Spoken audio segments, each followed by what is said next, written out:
What 20 years working in live television taught me about money. Now, this video is for someone who thinks they have their finances together. They think they've got a good plan.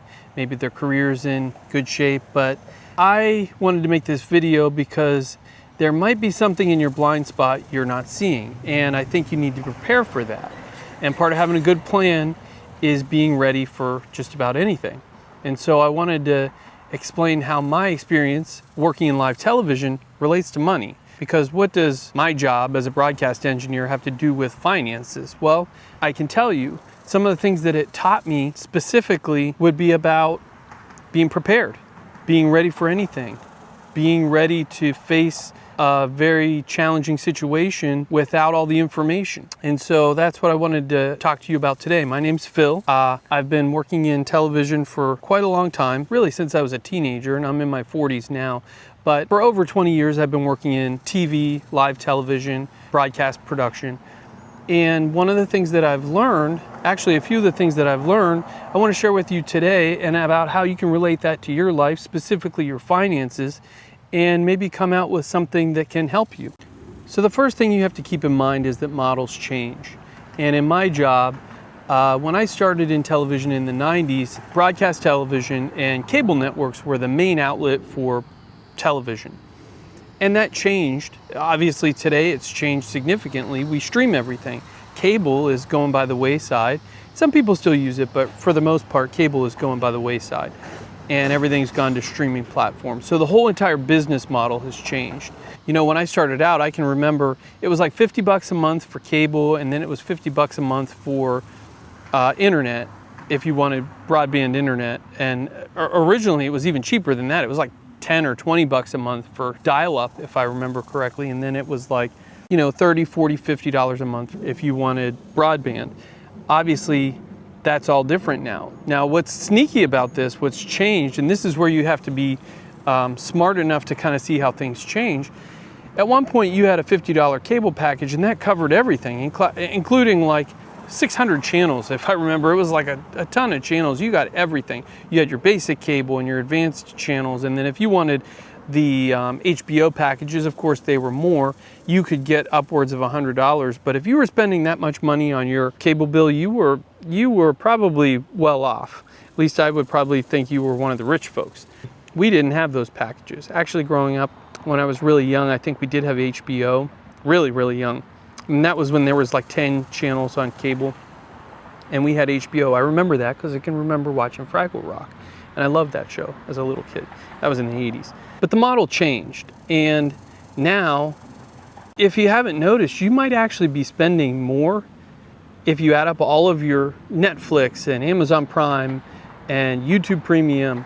And if you add those all up, you may actually be spending more money now than you were when you had just basic $50 a month cable, which is fine. You can do things a la carte. Maybe you have a sports package you like, and maybe you like Amazon Prime, and you know, you can pick and choose what you want. So the point of me saying anything about that and how it relates to your finances is models change.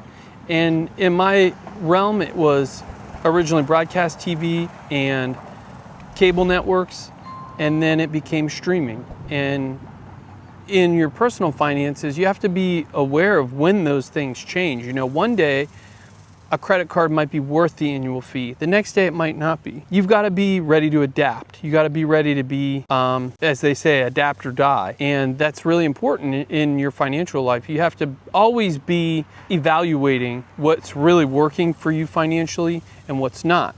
For a long time, I didn't need a financial advisor. And then I realized I think I do need somebody that can give me some good input and tell me what I'm missing. And that's important. You know, what are you missing? What is in your blind spot? That's one thing that I've always considered important, is to have people in my life who are willing to tell me the truth, even when it's not obvious to me and when it doesn't feel good.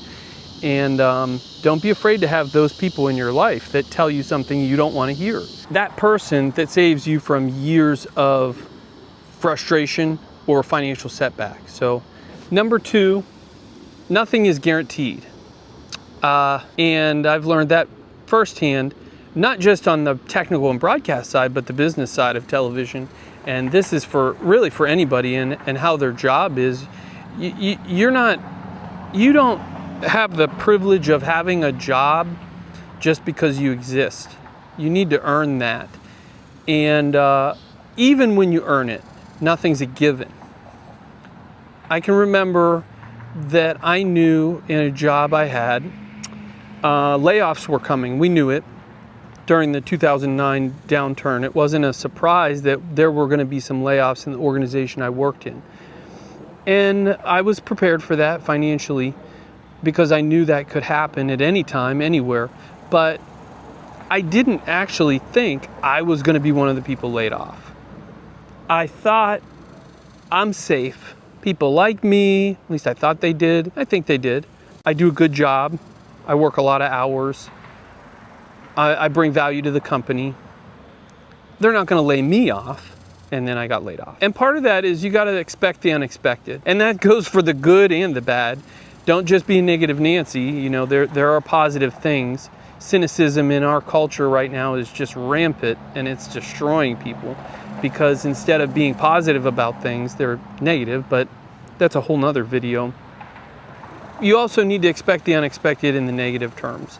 You have to be prepared when things are seemingly going your way that maybe right around the corner you didn't see a setback coming.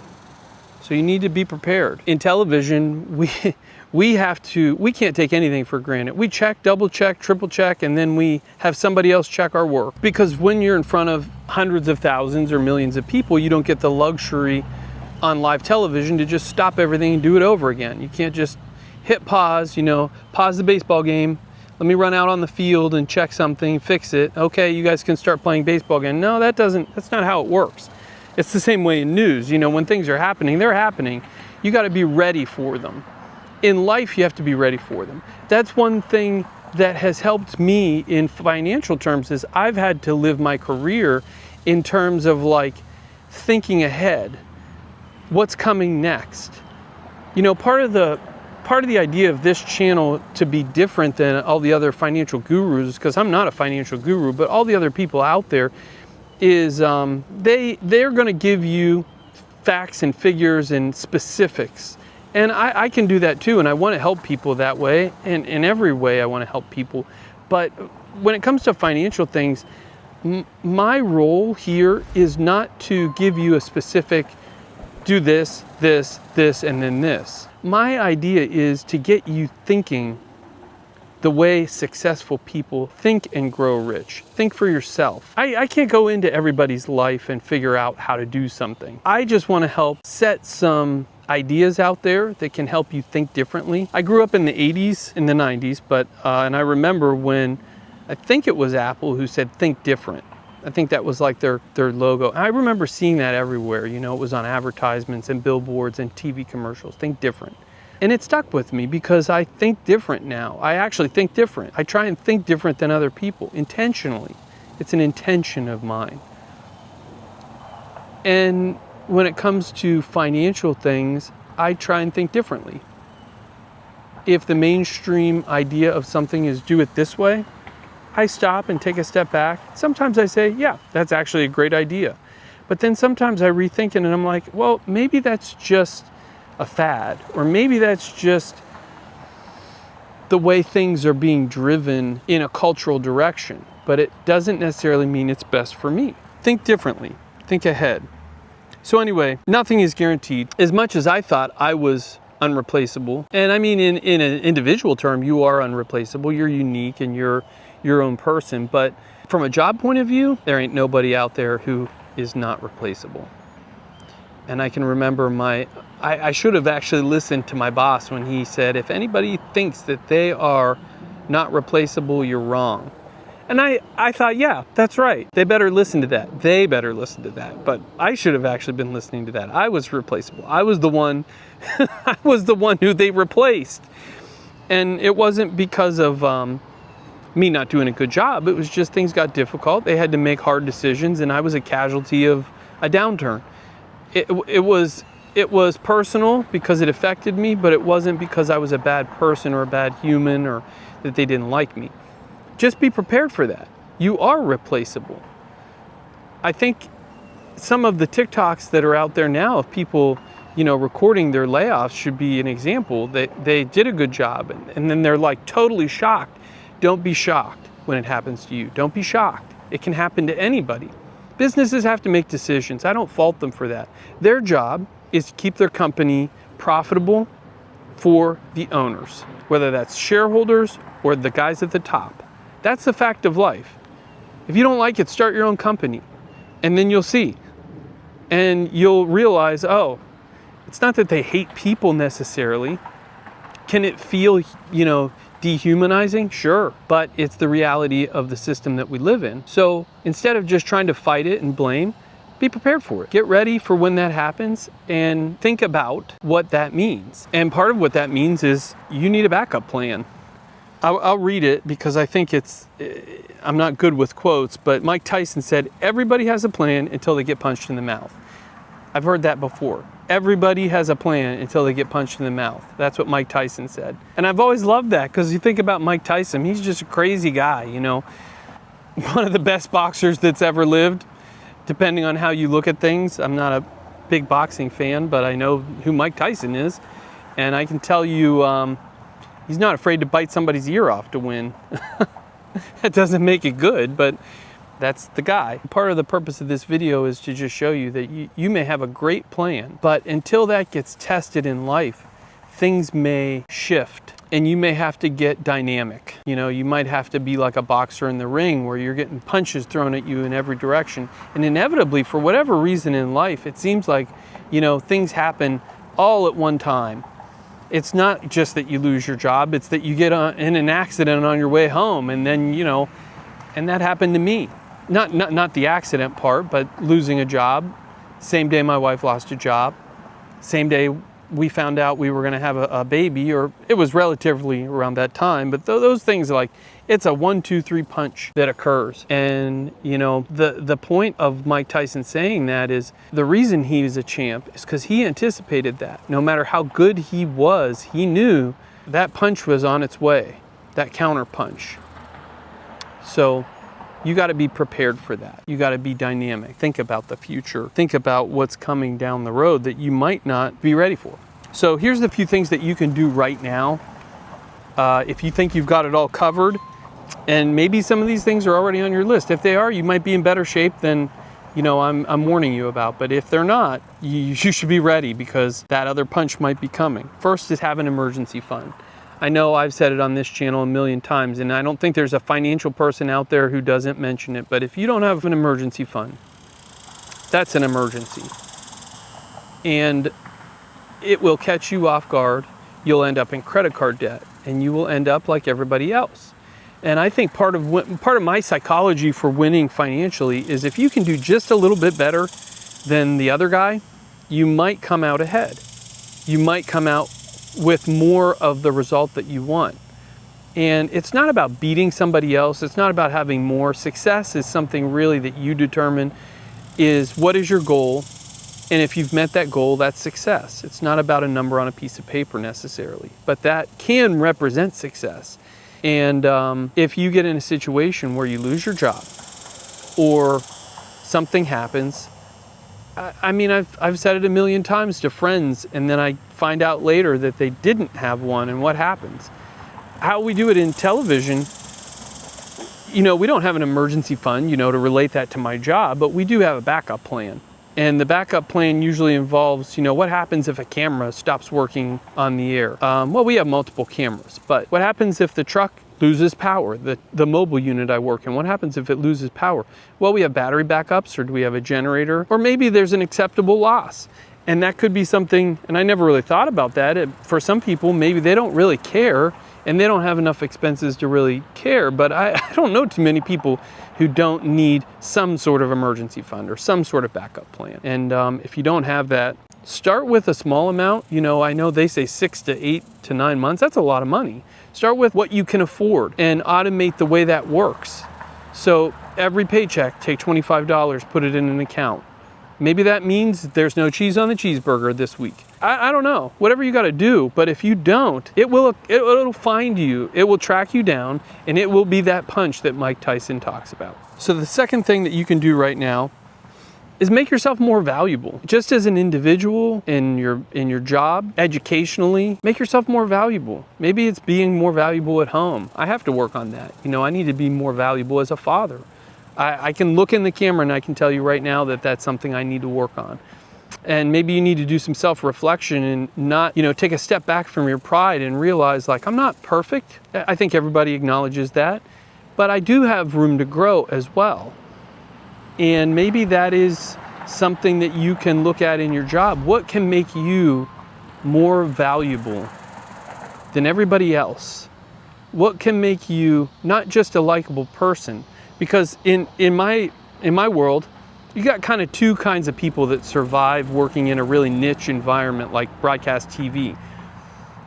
You have talented or smart people.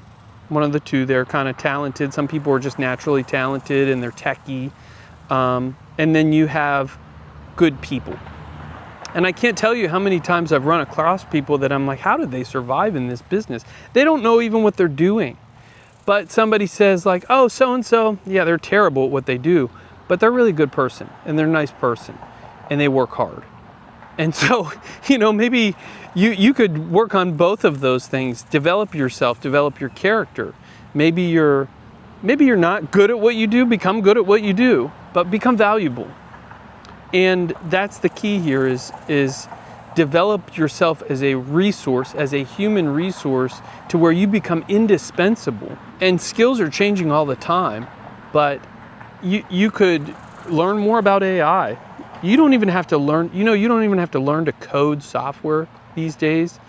And that should be a warning that industry is changing. Obviously, those people know it, but you can code software by telling AI what to do. And I haven't really played around with that a lot yet, but there's all kinds of opportunities out there. Become more valuable, become indispensable. And the third thing is to diversify yourself. Don't just diversify your investments. I mean, you don't want to have all your eggs in one basket, financially speaking, as far as investing goes. That's why I usually recommend people go with like exchange traded funds that track the S&P 500 or the broad market. But coming out to a bigger perspective on diversification, you need to diversify your skills, you need to diversify your income, you need to look at different opportunities that are out there where you have different income streams and resources that are generating something. And I'm not talking about working 24 hours a day and,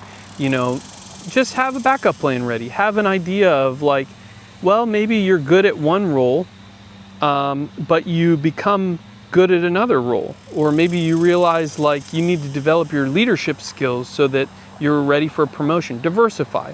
Think about what that means to you. I can give you a million things of what diversification means, but what does it mean to you and how you live your life and your job? Diversify. I hope this has been something that's helped you, maybe to just see things from my perspective. I kind of work in an interesting world, technical world of broadcast television, and to give you kind of a window into it. It's high pressure, but life is high pressure. And I've been able to take a lot of the skills that I use for problem solving and preparation and apply that into my finances and see some successful outcomes. And that's one of the things I want to do on this channel, is help people. So if there's something out there that you're in need of, like you want to understand how something in your finances could be better, put it in the comments. Let's work as a community to help people. That's the best way we can use those comments, is to talk to each other and discuss the issues that are facing us and work through them together. And I hope we can do that. And I would love to bring you more content like this. So hit that subscribe button and we'll see you in the next one.